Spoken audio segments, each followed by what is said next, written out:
G'day, Jason here. Recently I was contacted by the guys at Sonicake who asked if they could send me some pedals to check out. And I said, yes, of course. And they sent me out 4 pedals to demo. So here goes. Before we start, here's my clean sound. I'm running through my Fender Deluxe Reverb and I'm playing my standard Telecaster.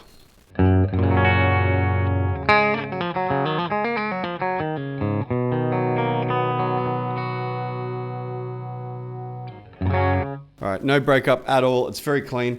Now, first up, we have the Shark, which is a Marshall style overdrive / distortion. And it has 3 modes. It's got normal, classic, and modern. So we're going to start off on normal.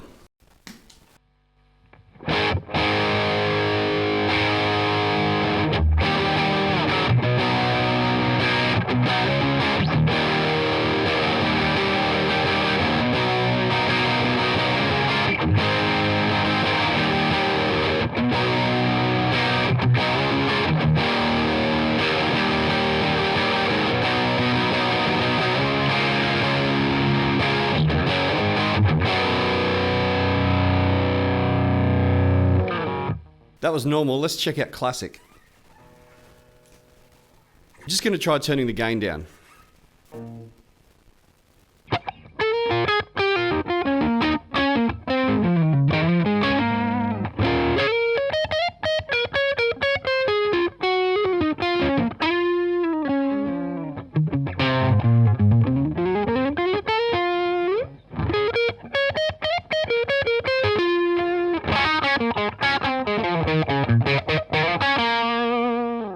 Let's check out modern. Obviously, I'm going to turn the gain up for this one.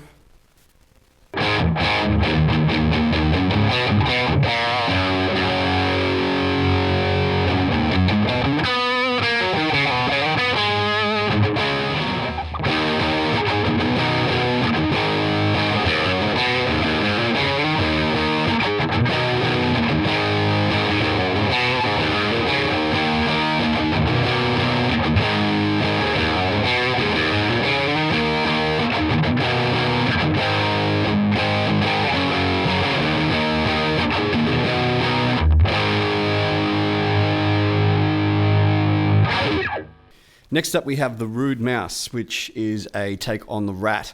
So let's check that out. With Rat style pedals, my go-to is always the filter knob. I find where my guitar and amp best sit with that filter. Once you've done that, it's just how much gain do you want.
One of the great things about a Rat is that you can turn the gain down and have a sort of medium overdrive sort of sound. Then you can turn the gain up to about halfway and you've got like an op-amp distortion with a lot of character. And then you can crank that gain up and it turns into a fuzz. So it's kind of almost like a 3-in-1 style distortion / overdrive / fuzz. So, you know, if you've got limited space on your board, a Rat style pedal is a really good option. The next pedal I have here is the Dimension Digital Modulation pedal. Now it has a number of different modulation settings, so I'm just going to go through each setting and I'm going to come up with a cool tone for each one and play a little bit so you can hear what each one sounds like.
Lastly, we have the Sonic IR, which is a IR cab simulator. It has 11 different slots, it has 11 different presets already set into those slots, but you can also replace them with your own that you've bought online or that you've created yourself, which is really cool. So what I'm going to do here is I'm going to turn the Shark back on because it's going to act like a preamp, and then I'm going to scroll through all of the preset cabs on the Sonic IR. Keep in mind that the last two are for bass guitar.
So as you can see, I've plugged the Sonic IR into my computer. If you open it up, this is what it looks like. We have our impulse responses 1 through to 11. Now the one that I want to change out will be the first one here, which is the 8-inch Fender Champion model.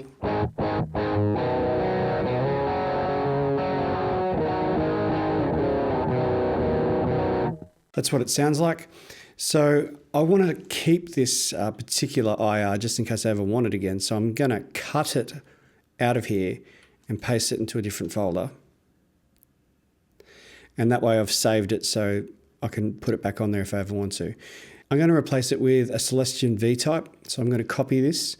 Now I bought this off the Celestion website. Now I'm just going to paste it in. Now this, for some reason, takes a lot longer than it should when you're pasting into it. You need to keep in mind that the Sonic IR does not hold a huge amount of memory. So you only can really put on short to medium impulse responses. And of course, because it's mono, I've put a mono impulse response on there. So in a moment that will come up. Okay, it's on there now, and what I have to do is rename it. So I need to rename it 01, and now that will be in slot number 1. But as you can hear, it still sounds the same. So to activate that, I need to just pull out the power and then put it back in again. And when it reloads up, it'll have the new IR in there.